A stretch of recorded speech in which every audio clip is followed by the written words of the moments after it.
ఇలా ఈ మేనిఫెస్టోను ప్రతి ఇంట్లో కూడా చేర్చిన పరిస్థితులు ఎప్పుడైనా ఉన్నాయా, ఏదైనా ప్రభుత్వం చేసింది అని అంటే అది కూడా ఈ 58 నెలల కాలంలోనే జరిగిందని కూడా చెప్పడానికి గర్వపడతా ఉన్నా. నవరత్నాల పాలనకు నిజంగా అర్థం చెబుతూ ఏకంగా ఈ 58 నెలల కాలంలోనే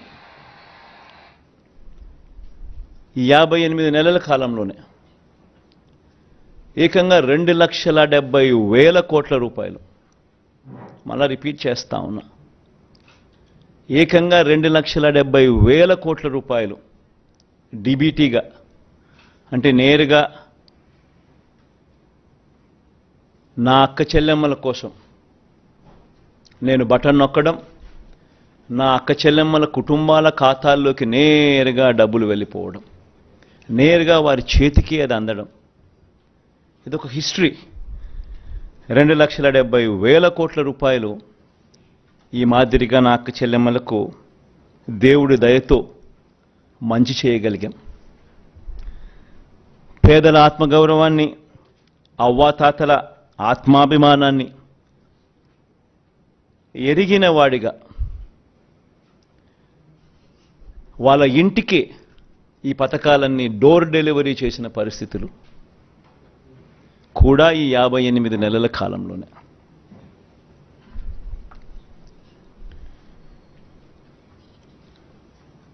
రెండు 2019లో మనం మేనిఫెస్టో రిలీజ్ చేసేటప్పుడు కూడా చాలామంది మన వాళ్ళల్లో కూడా నాతో అన్నారు, సాధ్యమేనా ఇది అని.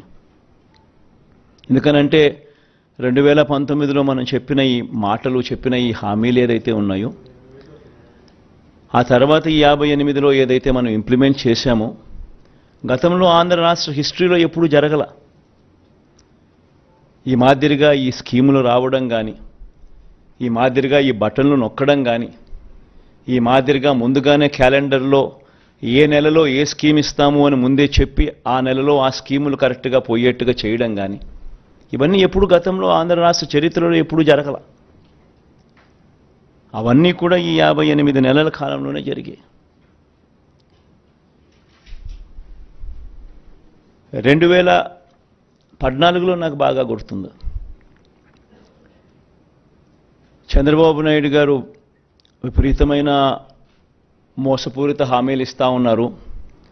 ఆయన ఇస్తూ ఉన్నాడు, మనం కూడా ఇవ్వకపోతే ఎలా, మన సంగతులు మనం చూసుకుందాం, ఫస్ట్ అయితే హామీలు ఇచ్చేద్దాం అని కూడా నా శ్రేయోభిలాషులే, నా మంచి కోసమే కూడా సలహాలు కూడా ఇచ్చారు. కానీ ఆ రోజు నేను చేయలే. ఆ రోజు కూడా నేను చేయగలిగినటివి మాత్రమే చెప్పా. చంద్రబాబు నాయుడుతో నేను పోటీ పడలేకపోయా. ఈరోజు నేను గర్వపడతా ఉన్నా.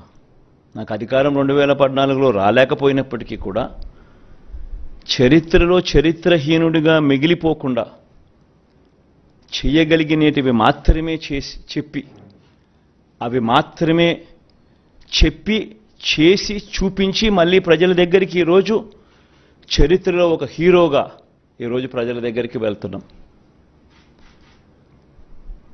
తేడా ఆ ప్రభుత్వానికి ఈ ప్రభుత్వానికి మధ్య తేడా గమనించండి. రాజకీయాలలో ఒక నాయకుడు ప్రజలకు ఏదైనా మాట ఇస్తే ఆ మాట ప్రజలు నమ్ముతారు.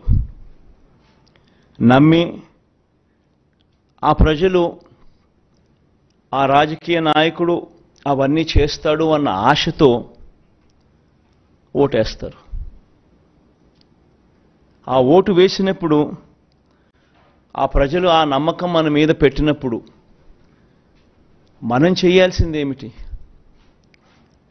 వారి నమ్మకంతో ఆడుకోవడమా, వారి మనోభావాలతో ఆడుకోవడమా, వారి జీవితాలతో ఆడుకోవడమా?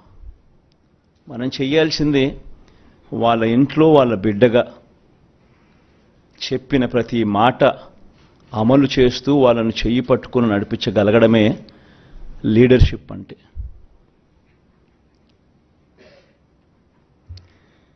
ఈరోజు